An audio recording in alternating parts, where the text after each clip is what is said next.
ഏവർക്കും പുതിയൊരു വീഡിയോയിലേക്ക് സ്വാഗതം. ഈ വീഡിയോ കേൾക്കുന്നതിൽ ഭൂരിഭാഗവും വിഷ്ണു സഹസ്രനാമം ജപിക്കുന്നവരാവാം, ജപിക്കാൻ സമയമില്ലാത്തവരാവാം. എങ്കിൽ ജപിക്കാൻ സമയമില്ലാത്തവർക്ക് എന്ത് മന്ത്രമാണ് ജപിക്കേണ്ടത്, അതിനെക്കുറിച്ചുള്ള വീഡിയോ ആണ് ഇന്ന് നിങ്ങളുമായി പങ്കുവയ്ക്കുന്നത്. കുറച്ച് കാര്യങ്ങൾ പറഞ്ഞിട്ടാവാം ആ മന്ത്രത്തിലേക്കുള്ള വിശദീകരണം. ദേവീദേവന്മാരെ ആരാധിക്കാനുള്ള പ്രധാന മന്ത്രങ്ങളാണ് മൂലമന്ത്രങ്ങൾ. നിങ്ങൾക്ക് ഏവർക്കും അറിയാം, നിങ്ങൾ നിത്യവും ഓം നമഃ ശിവായ, ഓം നമോ നാരായണായ എന്ന മന്ത്രങ്ങൾ ജപിക്കുന്നുണ്ടാവുക. ഓം നമഃ ശിവായ മഹാദേവൻ്റെ മൂലമന്ത്രവും അഷ്ടാക്ഷരി മന്ത്രമായ ഓം നമോ നാരായണായ എന്നത് മഹാവിഷ്ണുവിൻ്റെ മൂലമന്ത്രവുമാണ്.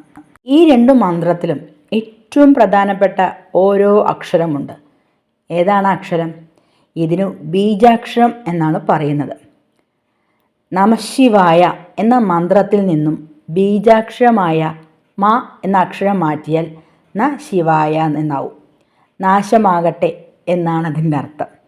അതുപോലെ തന്നെ ഓം നമോ നാരായണായ എന്ന മന്ത്രത്തിൽ നിന്നും ബീജാക്ഷരമായ രാ എടുത്തു മാറ്റിയാൽ ഓം നമോ നായണായ എന്നാകും.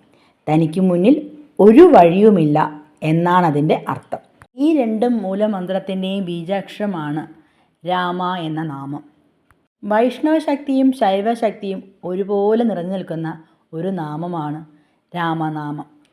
ഈ നാമം താരക മന്ത്രം എന്നും അറിയപ്പെടുന്നുണ്ട്. നിങ്ങൾക്ക് അറിയാവുന്നതായിരിക്കും ഇതെല്ലാം, ഒന്ന് പറഞ്ഞു എന്ന് മാത്രം. വിഷ്ണു സഹസ്രനാമം ഈ വീഡിയോ കേൾക്കുന്നവർ ജപിക്കുന്നവരുണ്ടാവാം. ഞാൻ ആദ്യം പറഞ്ഞല്ലോ, ജപിക്കാൻ സാധിക്കാത്തവരും ഉണ്ടാവാം. അവർക്ക് വേണ്ടിയിട്ടാണ് ഈ വീഡിയോ. ജപിക്കുന്നവർക്കും ജപിക്കാൻ കേട്ടോ. ഭഗവാന്റെ 1000 നാമങ്ങൾ അടങ്ങിയതാണ് വിഷ്ണു സഹസ്രനാമം. 1000 നാമങ്ങൾ സ്തോത്രമായും ജപിക്കാം, നാമങ്ങളായും ജപിക്കാം. അതാണ് വിഷ്ണു സഹസ്രനാമം. ഇനി വിഷ്ണു സഹസ്രനാമം ജപിക്കാൻ സമയമില്ലേ? അതിനിതാ ഒരു പരിഹാരം. അത് ചെറിയൊരു കഥ. ഒരിക്കൽ പാർവതീദേവി മഹാദേവനോട് ചോദിച്ചു, ദീർഘമായ വിഷ്ണു സഹസ്രനാമം പണ്ഡിതനായിട്ടുള്ളവർക്കല്ലേ നിത്യവും ചൊല്ലാൻ കഴിയൂ? സാധാരണക്കാർക്ക് എന്നും ചൊല്ലുവാൻ ബുദ്ധിമുട്ടല്ലേ?